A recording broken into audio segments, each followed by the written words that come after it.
Welcome to How to Pronounce. In today's video, we'll be focusing on a new word that you might find challenging or intriguing. So without further ado, let's dive into today's word.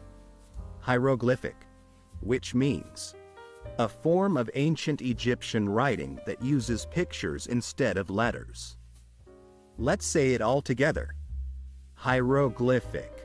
One more time. Hieroglyphic. Now let's split the word into syllables and then pronounce each syllable one by one.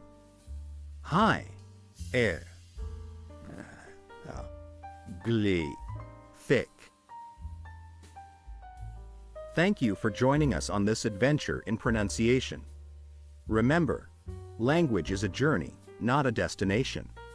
Keep exploring, experimenting, and expanding your linguistic horizons. We'll see you next time.